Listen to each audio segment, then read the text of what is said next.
menyampaikan draft pertama yang sangat kasar tentang arah kehidupan kita. Tentu saja berpijak dari apa yang dikerjakan Bapak Uskup, yang ingin dikembangkan Bapak Uskup, dan juga kita sambut dengan sukacita di tempat kita. Itu logika pastoralnya. Uskup itu kepala gereja, Uskup Metropolit Semarang itu kepala gereja kita, dan dia memiliki arah pengembalaan di 2024. Itulah yang akan dikerjakan oleh seluruh komponen di keuskupan ini, baik Dewan Karya Pastoral, para vikep, kemudian komisi-komisi dan sebagainya, nanti akan menunjuk mengarah kepada gagasan utama dari Bapak Uskup. Nah, saya yang pulaan dari rapat Dewan Keuskupan, lalu kemudian membuat arah ini, dan nanti mohon falsifikasi, verifikasi, tambahan, pengurangan dan sebagainya untuk nanti bisa disampaikan secara meluas kepada seluruh khalayak ramai di kehidupan kita. Yang pertama itu tadi sudah disampaikan pengantar umum, itu agenda-agenda sudah, dan agenda terdekat nanti rakorkes di Bono, kebangsaan di Ganjuran, tepas di BPSM, lalu hari orang miskin tanggal 29 itu akan keliling ke asrama-asrama yang berkekurangan, nanti akan kita sumbang, termasuk di PPYK dan sebagainya. Itu asrama-asrama kita kunjungi pada hari orang miskin sedunia, meskipun piketnya juga miskin, jadi ya. Miskin, mobilnya rusak. 26 nanti kita di Sultan, lalu November sebelumnya itu juga Romo Merdi nanti akan adakan acara di Sendang Sono.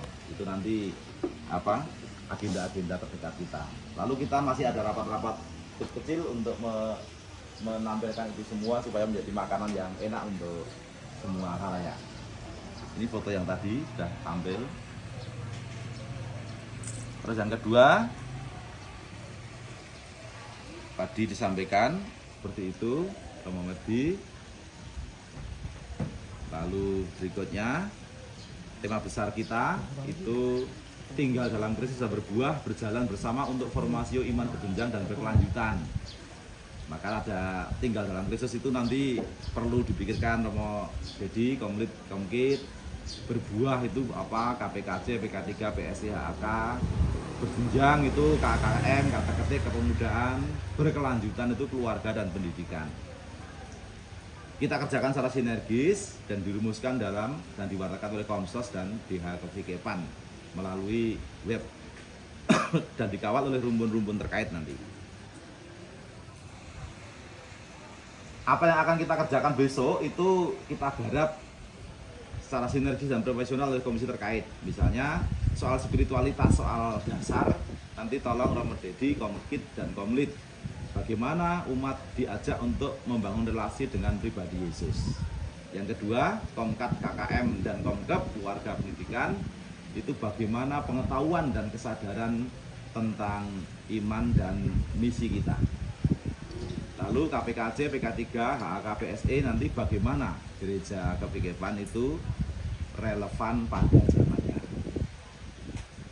Dan dari situ semua paguyuban-paguyuban yang ada di paroki tetap menjadi media dan wadah FIB. Jadi kepikepan tidak akan mengambil alih, gitu ya.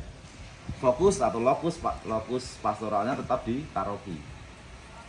Ada sekolah minggu, mesdinar, OMK, lektor, pemasmur. Maka nanti kepikepan tugasnya adalah menyemangati paroki-paroki untuk itu. Berikutnya, semangatnya adalah sinodal. Kita lungguh bareng, rembukan bareng, mutuskin bareng, dan nandangi bareng. Berikutnya, arah gereja kita itu kita berada dalam rikas atau ardas yang ketiga itu ya. Ada ke-8. Masih dalam rangka tinggal dalam Kristus dan berbuah, masih 2 tahun lagi nanti akan kita garap. 26 harapannya sudah menjadi gereja yang bahagia, yang inspiratif dan meneguhkan. Harapannya ya kan. Lalu 2024 itu tinggal dalam Kristus dan berbuah, berjalan bersama untuk formasi iman berjenjang dan berkelanjutan. Kita bergerak bersama dengan gemati, dengan open dan ngopeni, dengan hati, dengan stiti, dan dengan cinta. Itu roh spirit yang akan kita kerjakan besok. Berikutnya, semua itu dalam rangka mengerjakan 5 prioritas itu. yakni kekatolikan, kerasulan, kebangsaan, kerjasama, sinergi, dan profesionalitas, dan sifatnya nanti lebih pada penguatan dan pengayaan seperti tema keuskupan kita. Maka di paroki-paroki di keuskupan di KVK Jawa Barat nanti ada penguatan dan pengayaan iman secara teratur dan berkelanjutan. Piut, pia, pir, piom, piul, piot, itu semua ada. Itu sudah ada lembaganya masing-masing kok itu. Itu semua. Bagaimana kita nanti bersama-sama menggalakkan FIB secara ada, teratur, dan berkelanjutan itu. Maka setiap paroki itu diharapkan menggalakkan FIB itu, dan nanti akan ada pembekalan pendamping. Nah itu kuncinya di situ nanti, pembekalan pendamping. Wujud-wujud FIB seperti dalam buku yang disampaikan Romo Nur kemarin itu ada 4. Yang pertama, perayaan imannya bagaimana, pengajaran imannya bagaimana, pendampingannya iman bagaimana, dan perwujudannya bagaimana. Lalu pada masa elektoral yang akan terjadi besok, kita mengalami tantangan, memang tidak gampang untuk beracara, tapi juga sekaligus kesempatan. Maka nanti kita akan melihat kondisi-kondisi yang akan terjadi di waktu-waktu mendatang menjelang tahun elektoral itu, atau masa titik itu pas Rabu Abu katanya itu ya, 14 Februari itu. Pas ulang tahun kok sih, San? Nah, wah itu boleh gitu. Nyoblos, San. Nyoblos ning omahe. Dasarnya ini, seperti dalam buku itu, gereja ada karena evangelisasi, hidup karena evangelisasi, dan ada untuk evangelisasi. Maka dengan evangelisasi, gereja terus bersemi bertumbuh, berarti bermakna bagi semua orang. Itu dasar biblisnya, Matius 28, aku menyertai kamu, tidak usah takut. Harapannya, nanti formasi iman jenjang merujuk pada visi dan tujuan mendasar itu bersifat terus-menerus. Maka umat punya hak untuk disapa oleh gereja dan gembalanya. Ini juga dasar nanti mengapa ada program kita dalam rangka menyapa dan menegur umat.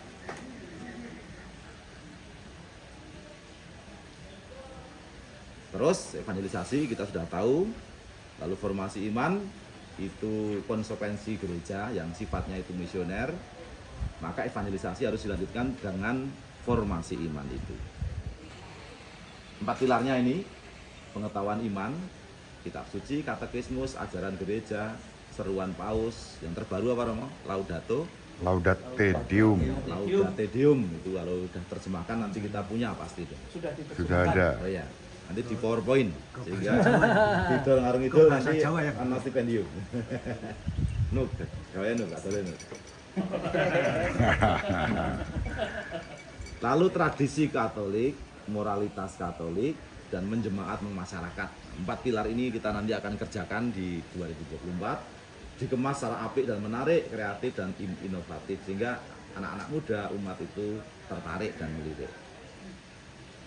Maka setiap paroki di Kibar itu memiliki kurikulum pendampingan pengajaran iman, melibatkan keluarga, orang tua, OMK, lektor dan sebagainya, dan pendampingan itu harapannya terus bertumbuh, berkembang dan berbuah.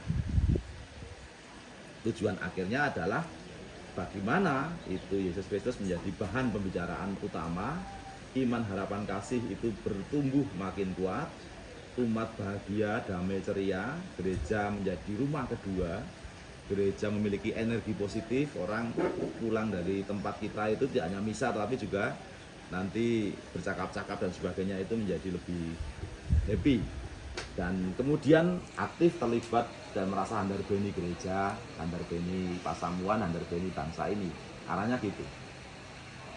Nanti kita akan cek pada bulan akhir di tahun 2024. Maka program yang dipikirkan, terlalu kecil itu tidak apa-apa, itu saya berpikir kasar sekali, nanti Februari sampai Juli itu ada pendampingan dan perkuatan tim pewartaan masing-masing paroki.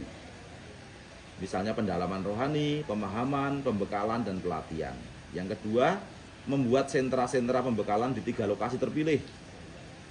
Nanti komisi liturgi, nanti bersama dengan kawan-kawan yang perlu diajak, Romo Dedi nanti membuat konsep dan panduannya, semacam kurikulumnya, nanti bisa kerjasama dengan Dewan Harian ini, Romo. Lalu Juni September, Romo Dedi moga-moga belum berangkat. Nanti ada gerakan imam berkatekese, setahun 2 kali aja, serentak. Ini bukan yang utama, tapi ini sebagai tanda. Misalnya contohnya adalah misa dan sekaligus katekese tukar mimbar sekavikepan. Jadi konsepnya begini, nanti paroki-paroki itu sudah memiliki gerakan katekese di parokinya masing-masing, tetapi sekali tempo dalam waktu setahun 2 kali itu, misalnya bulan Juni, nanti kita tukar mimbar. Romo Subi akan mendapat undian misa di daerah pojok, stasi pojok, umpamane. Atau neng daerah Baros. Romo Eko nanti di Pakem misalnya. Nah, beliau nanti pada jam yang sudah menjadi jadwal paroki di pojok atau di Pakem, yang misa bukan Romo Ratmo di pojok itu, tetapi Romo Subi. Dan setelah misa nanti Romo Ratmo dan tim nanti mengumpulkan orang-orang yang mengajar itu katekes atau tokoh-tokoh umat itu tidak pulang, tapi kemudian Romo yang tadi misa itu mengumpuli mereka untuk kemudian menyampaikan katekese. Nah, bahan katekese dari yang tadi Romo Dedi tadi, semacam buku singkat itu. Dan kawan-kawan loh Romo Dedi ya. Ya Komkat, Romo Supri, Romo Dedi, monggo nanti itu membuat itu yang tadi sudah ada tadi. Sehingga nanti gue saku, sehingga tanpa PowerPoint pun soalnya ngegel PowerPoint soalnya apa gitu loh. Jadi menyampaikan 1 jam aja lah katekese, hanya untuk memberi bendera apa yang sudah dikerjakan oleh paroki itu sepanjang tahun. Itu 2 kali. Tukar mimbar itu, dan itu akan menggerakkan umat nanti. Oh yang bisa ini Romo dari paroki A. Minimal di situ akan ada sesuatu yang berubah. Dan Romoku tidak nganggur, Romoku tugas di tempat lain dengan undian itu. Nanti akan ada pengambilan undian itu, sehingga dan memang tidak mudah ini, tapi ini menarik ini. Kalau ada itu akan menjadi sukacita umat. Ya, Romo Budi tiba-tiba nanti akan bisa di daerah Ganjuran. Monggo. Nanti Sherlock dan sebagainya, nanti sehari sebelumnya sudah pasti akan ribet mencari tempat dan sebagainya itu. Itu saya katakan itu, maka perlu adanya buku panduan katekese, sinergi antara komisi liturgi, kitab suci, kepemudaan, KKM, pendidikan, dan sebagai penanggung jawab adalah komisi kata ketik dalam Supri. Nah, nanti rembukan yang Bonoarjo yang di tim-tim ini membuat. Misalnya 30 Juni dan 29 September misalnya. Nanti ini menjadi hari katekese serentak sekavikepan. Tidak akan merubah undangan ke umat kok ini. Umat tetap dijadwal itu kok. Sehingga hanya kita saja yang nanti menyesuaikan. Lalu paroki diminta untuk menyelenggarakan dan mengadakan acara tersebut. Mengumpulkan aja kan 2 kali setahun kan tidak sulit. Dan kalau diperlukan ini monggo diverifikasi ijolan stipendium. Jadi Romo yang bertugas. Nah kalau nggak usah semua. Iya. Tukar mimbar nggak usah. Ya. Jadi tetap datang ke sana, nggak usah. Nah, tukar-tukaran ya iso. Tas juga sama saja. Sing pengen ora tukaran. Nah, ya. Lalu harapan saya nanti Oktober itu ada semacam perayaan syukur terpusat di satu tempat. Kita bisa cari tempat, kan itu sudah landai itu masa-masa pemilu itu. Kita cari tempat yang agak besar di lapangan. Romo Nugroho ini ahli. Masa diperhatikan. Iya. Golek-golek lapangan atau apa itu Romo. Kita misa di situ. Tidak di gereja, tapi di tempat umum kita misa. Dan nanti dulu pernah di Mandala Krida dulu 2095 itu di Mandala Krida yang misa kardinal, dan seluruh perangkat pemerintahan itu mengawal semua. Bukan show of force, tapi paling tidak itu menjadi tanda bahwa aku dulu pernah mengalami misa di lapangan itu gitu. Alun-alun watas. Kebudayaan. Bisa kalau bisa dipinjam bisa. Bisa. Kebudayaan itu Pak Budi. So, Itu juga bisa, pinjam aja. Nah perlu nyewa ya nyewa gitu loh. Itu kebudayaan, parkirnya juga luas. ya. Dan nanti orang akan pakai bis berbondong-bondong itu loh. Pakai bis berbondong-bondong menuju ke suatu tempat, acaranya misa. Ya. Pas ulang tahun kehidupan ke-4 itu. Itu saya kira nanti akan menggerakkan juga. Lalu November nanti evaluasi dan monitoring, nanti Mbak Rosi dan Mas Andi pasti sudah membuat form-form yang diperlukan. Itu dua hal saja, tapi yang lain masih banyak. Nanti kita rapat-rapat seperti ini kan masih banyak. Ada agenda yang lain, masing-masing komisi kan juga masih banyak. Maka supaya tidak rancu, maka ini acara 2 ini semacam unggulan kita. Yang lain-lain nanti jalan seperti biasa.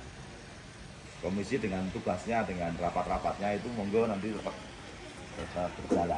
Nyatanya sekarang ini yang kebangsaan ini digarap sekian komisi, bagus, bisa jalan nggak Romo Dedi ya? Artinya kita bisa juga mungkin begitu.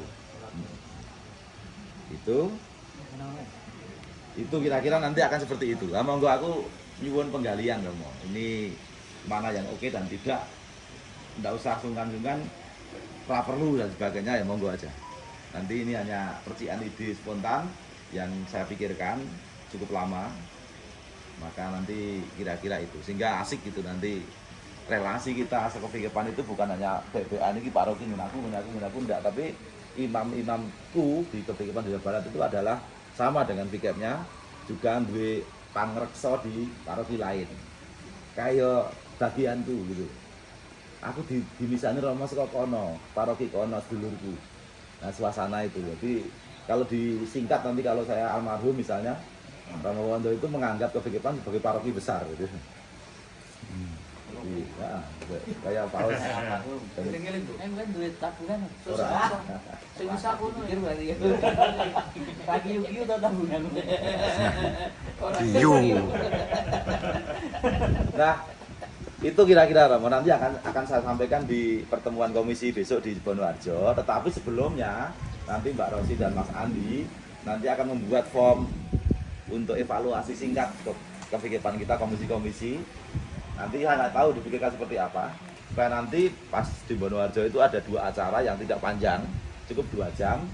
Nanti ada form itu yang sudah dibahas nanti menjelang tanggal 25 Romo Nuk, Romo Har dan Romo Subi sudah akan merangkum pendapat dari khalayak itu, nanti disampaikan ini loh core persoalan kita. Lalu nanti menjadi garapan untuk kedepannya. Sehingga nanti akan ada kesempatan bagi hadirin untuk juga bertanya atau menyampaikan gagasan. Lumpuki gagasan dari khalayak itu. Tidak hanya perintah dari fikir tapi lebih pada sinodalitas gereja. Itu yang saya pikirkan kepikepan ini sebagai gereja sinodal. Sehingga masing-masing otak ini, kepala ini penting bagi perkembangan kepikepan. Itu Mas Andi kira-kira. Maka salam obah lan ngubahke, open lan gemati, matur nuwun berkah dalam. Kira-kira itu. Berkah dalam. Monggo. Masih ada waktu untuk berdiskusi kalau. Sahabat peradaban kasih yang terkasih, sampai jumpa pada episode berikutnya. Terima kasih atas kebersamaan kita. Salam peradaban kasih ekologis. Berkah dalam.